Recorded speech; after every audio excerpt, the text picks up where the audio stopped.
In this video, you're going to meet Mr. Cody Varano, a romance novel cover model gone real estate investor. Now, we're also going to hop into an inside look at various oceanfront condos in our market so you can see what the inside of these places look like. On top of that, we're going to cover your operating expenses, your gross rental income, and your profitability. Let's get into the video now. So you have to think about it from like a collector standpoint. So if you collect whatever it might be, and you have this collection of these things and they fit into one specific category, well, your niche is going to be very, very small. That's right. So if you have something that can cross over into other niches, now you've just expanded who might be interested in whatever that may be. Exactly. So you have to have very niche content, but you also have to be broad. It's got to be niche and talk about social media. Right.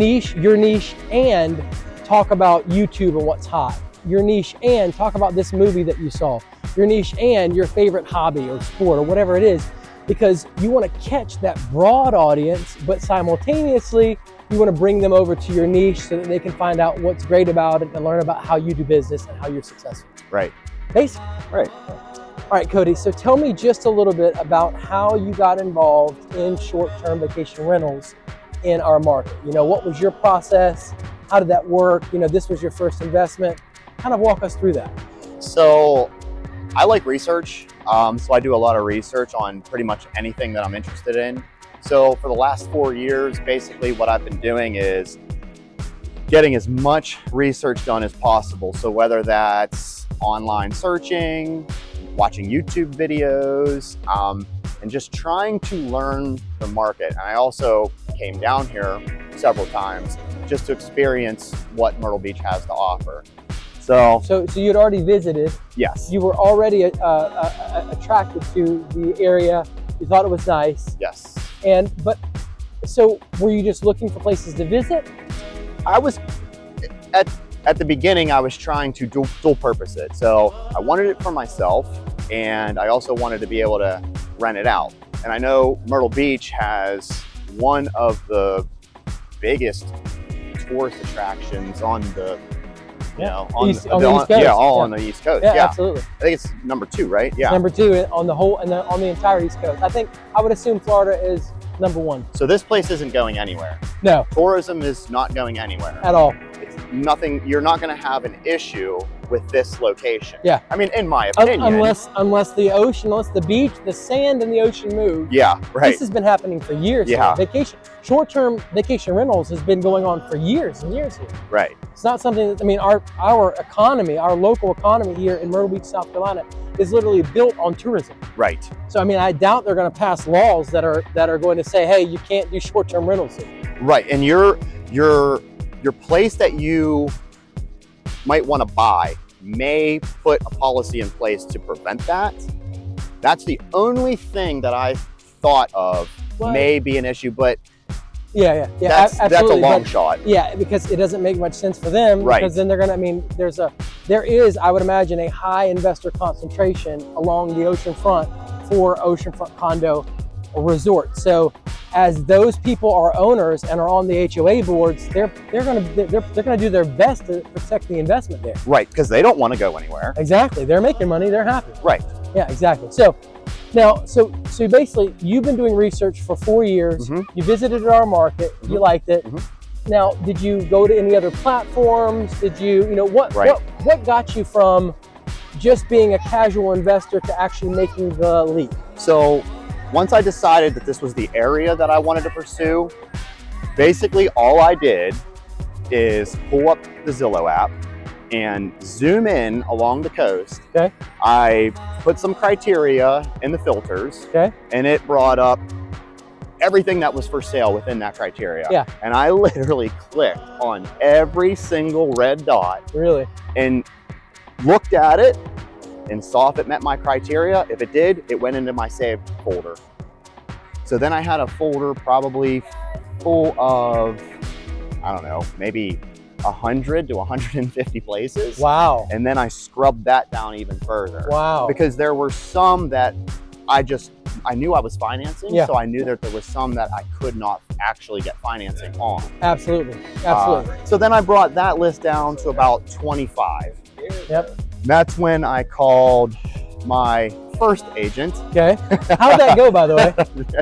Well, so I called my first agent and we worked probably for about a week, maybe to 3 weeks.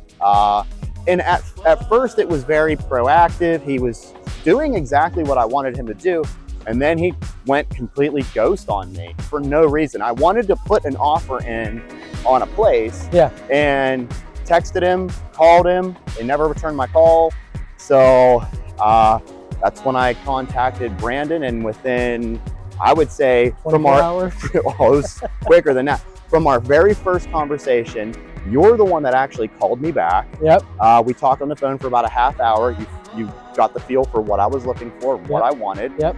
And then within, I would say 5 hours, we were under contract. I mean, it was pretty quick. Yeah. It was pretty quick. Yeah. So, and obviously, and you just went back on YouTube and looked up for people, agents on YouTube. Yeah. I'm just assuming. Yeah. Yeah.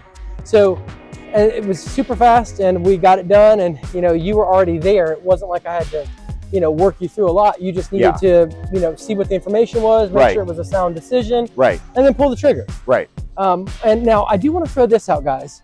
Cody spent a good bit of time doing personalized research. And yes, you need to do that. Absolutely. Yes. Invest time doing that. At the same token, if you contact the right agent, the right broker soon enough, we can help expedite a lot of the decisions that you've got to make, because I've got on the ground information that you're not going to have access to on Zillow. Right. So, you're going to say, I'm interested in this price range and this bedrooms and baths and this kind of gross rental income, and I want to make X amount of profit.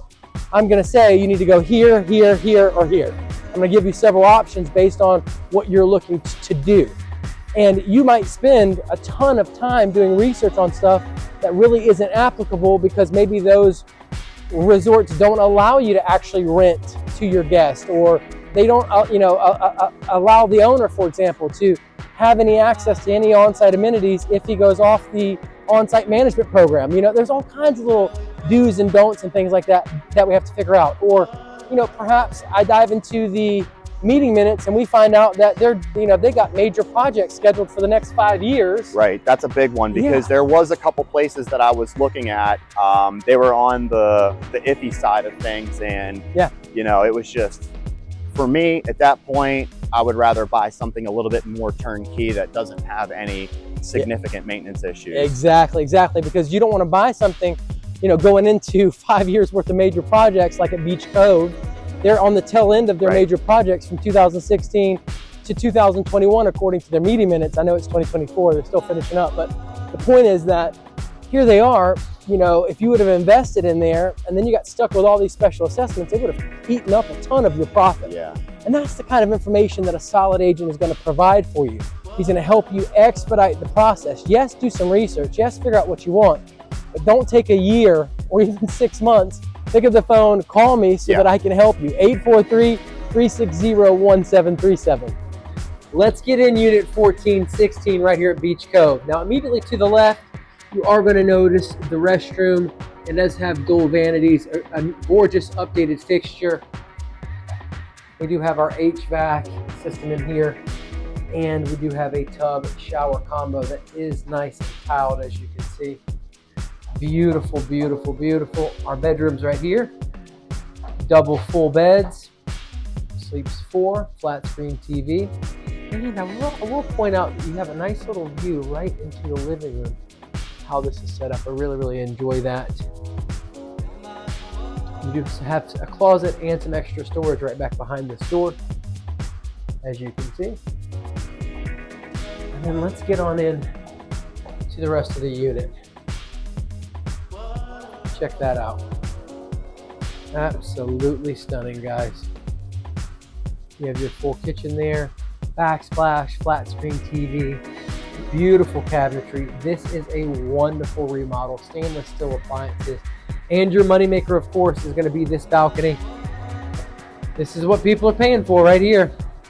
As you can see, people all out on these balconies here. You see the amenities down below us. Super cool.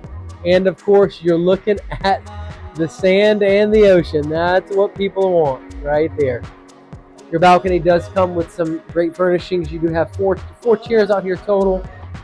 So it is a rather expansive balcony, as you can see. And again, I just want to bring you back in and have you take a look at that living room. Absolutely stunning, guys. Absolutely stunning.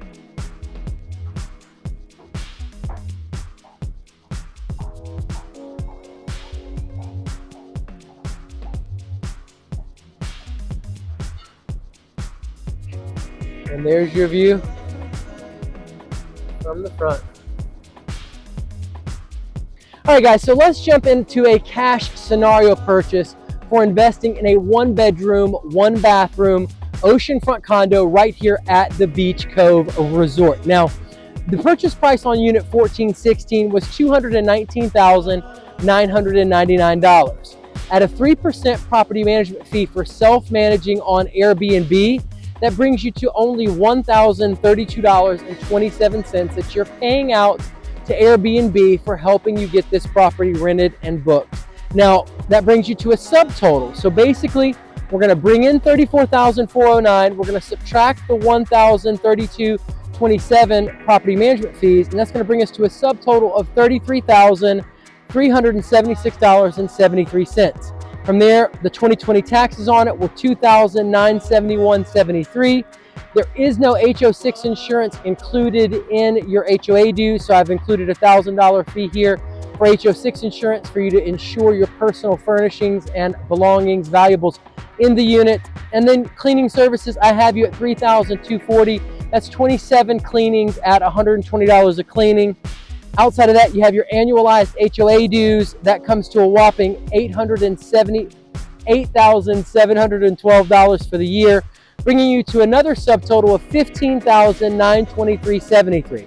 Now, when we subtract the $15,923.73 from the above subtotal of $33,376.73, we arrive at a profit of $17,453.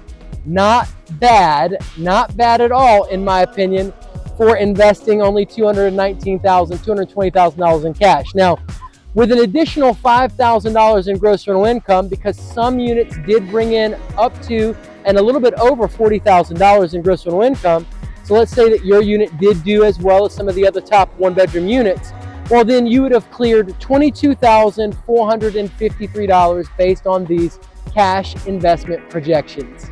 Click the screen now to see the next video with Cody.